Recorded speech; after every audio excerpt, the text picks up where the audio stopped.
what we're gonna try to do now is hit the little two-step. I got it set for 1500.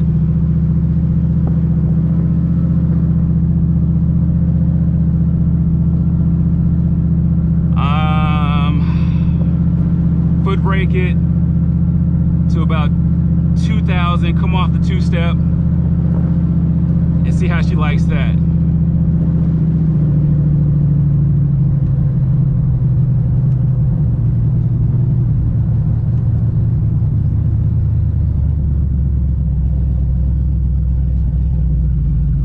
Two-step activated.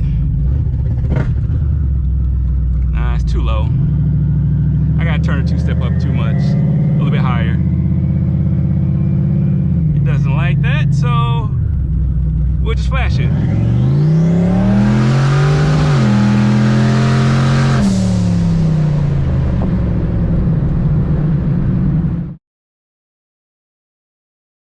Turbo life. So number one was leaking. You can see the blow by all up in here. Port 2 had a little leak. Port 3 was the worst. It completely blew out. You can see it just was dumping exhaust gas all the way down there. Number 4 looks pretty good. So it's that turbo life, man.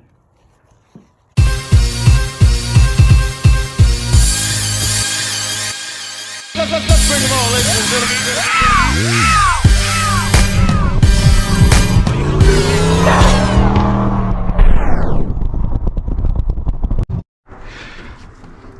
All right, so leaky On3 header. So was out doing some full sends, and now it's got a hair leak. You know, it's one of these things with these On3 turbo kits is if you get these headers, first thing you want to do right away is make sure they're true, because if you put them on and they're not true, they're going to leak. You're constantly going to have to fight leaks on these things. So I like to use a Rimflex gasket, which I'll show you in a bit.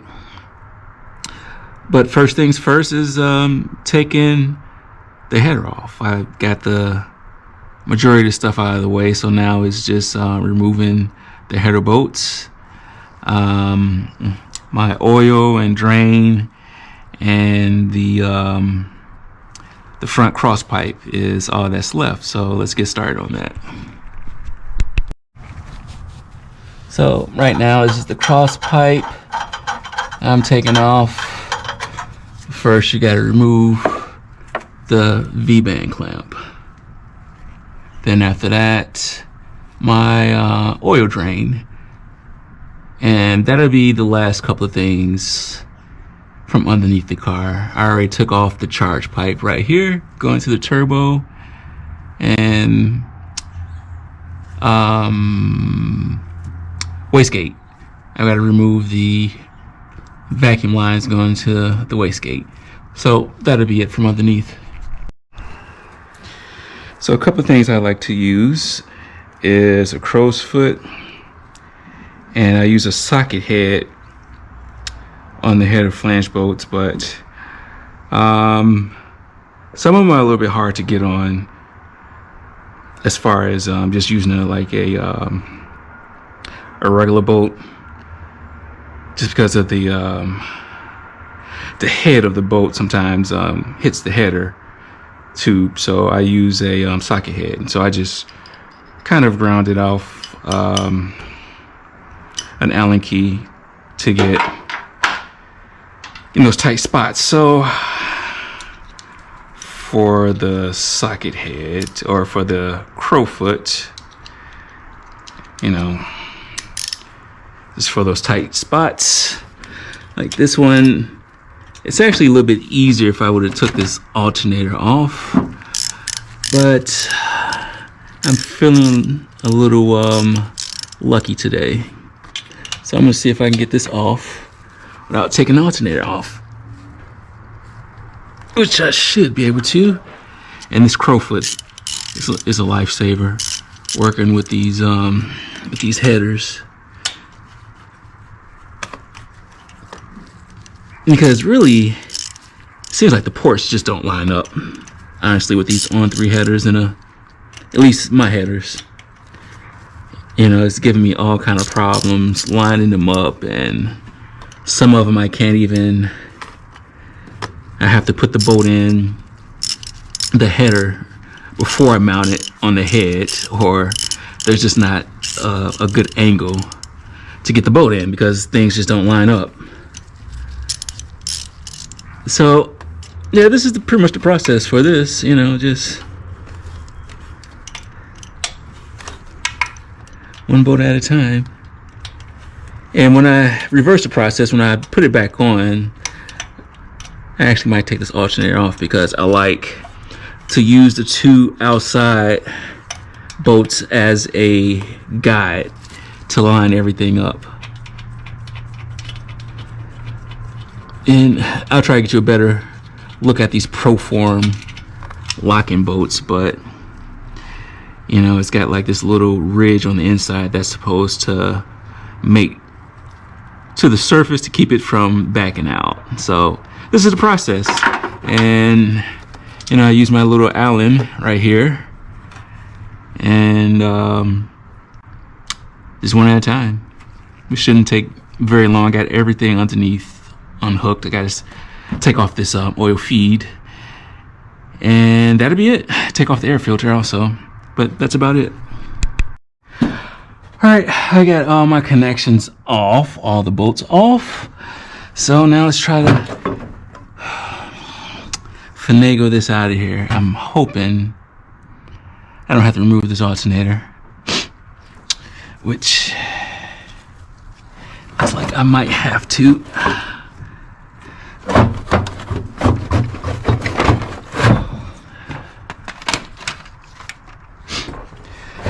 Let's see. Yep. Alternator is definitely in the way. The hose is definitely in the way. So more stuff got to come off. At least this upper radiator hose has got to come off. I hope the alternator bracket doesn't have to come off, but if it does, it does. Well, I can see my problem. Just blew this out right there. This is just me damaging it from trying to take it off. But yeah, it just blew that part of the head off right there.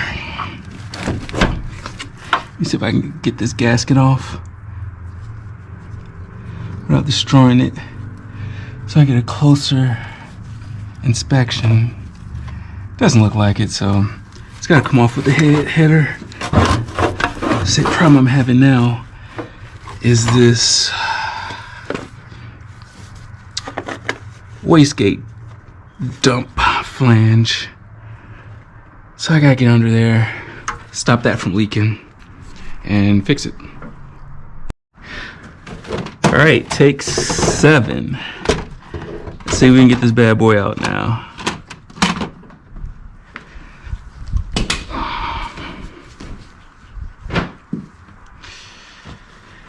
Okay, so wastegate flange is cleared.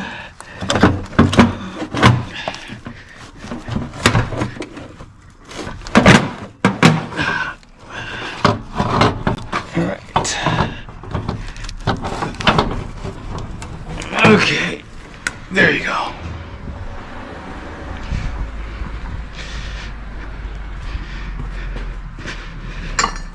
Okay. So there's my culprit right there.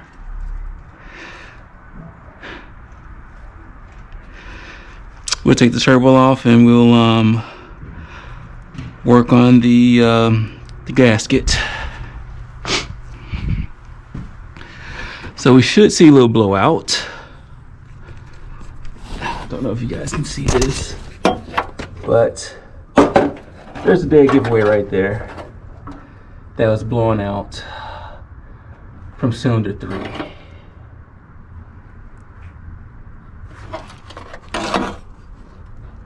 Looked like it might have had a little blowout. Cylinder 2 also. Cylinder 1 didn't. Well, looked like we were having some blowout from cylinder 1 also. So this thing was just leaking like a sieve, you know.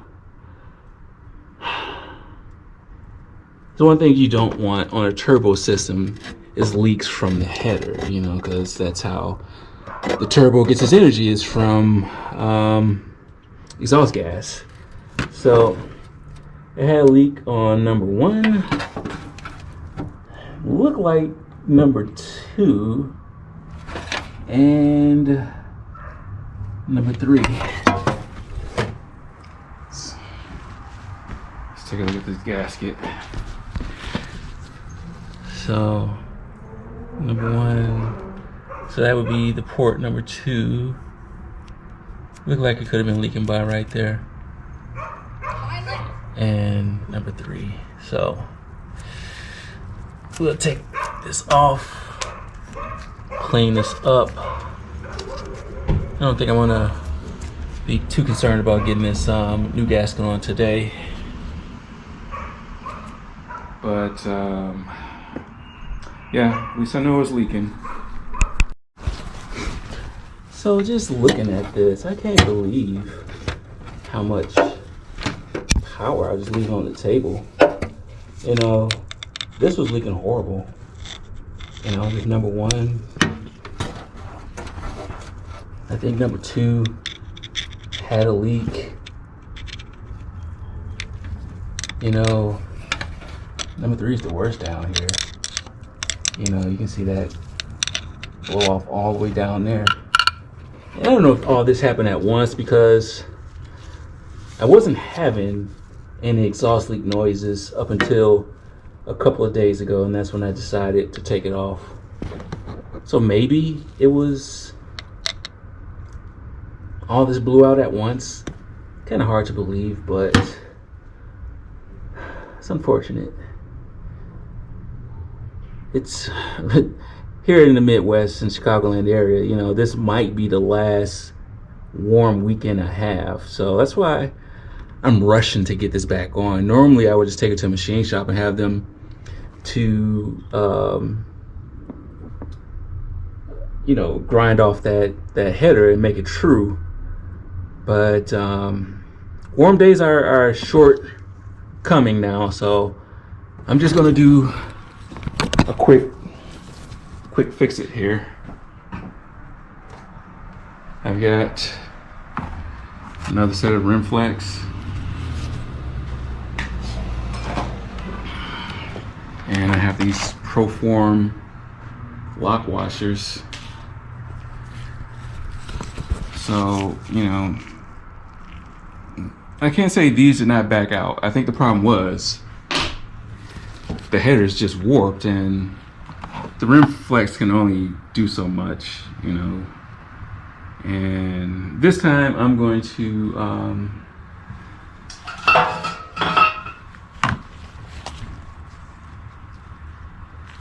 ultra copper both sides of the gasket, let it cure up good, and that's how I'm going to work it this next time. So now we're just going to get the gasket material off of the header.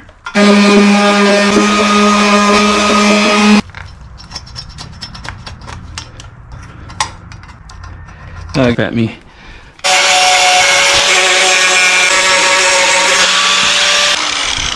So that was a real, like a 320 grit wheel.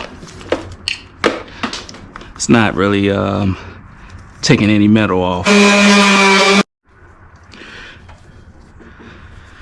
So I got my 2 starter bolts, one on number 1 and number 4. So, you know, you don't have to put the Great Wall of bead on this thing, but you want enough.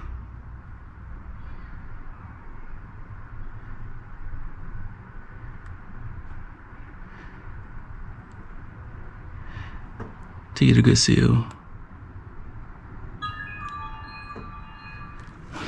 like that. All right, so got my ultra copper, both sides of the gaskets.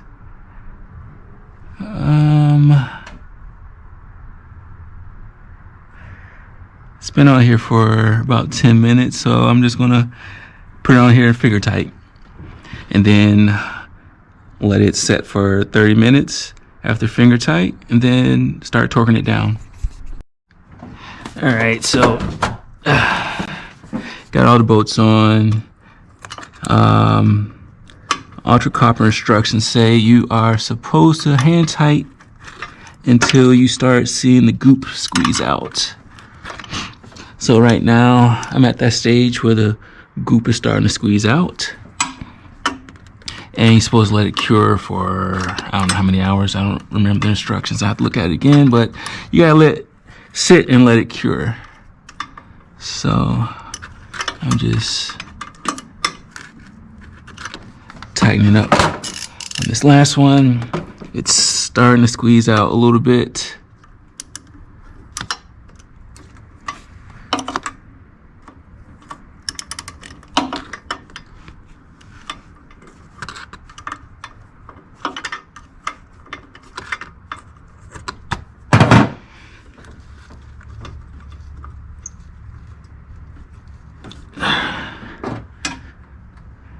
And so, sit, let it cure. That's the next step. All right, so I got everything buttoned back up. The real thing is these Rimflex gaskets. This is the part number for a small block Ford. And these Proform locking bolts, I would say, really helped. You know, I don't know if you can see this, but it has like some like little channels on the back side of this lock washer that keeps everything in place. These are some old Rimflex gaskets that I had last year. I took off. Didn't have any issues out of it. So let's do a start. Let me get all this out the way. My GoPro battery is about to die, so let's make this quick.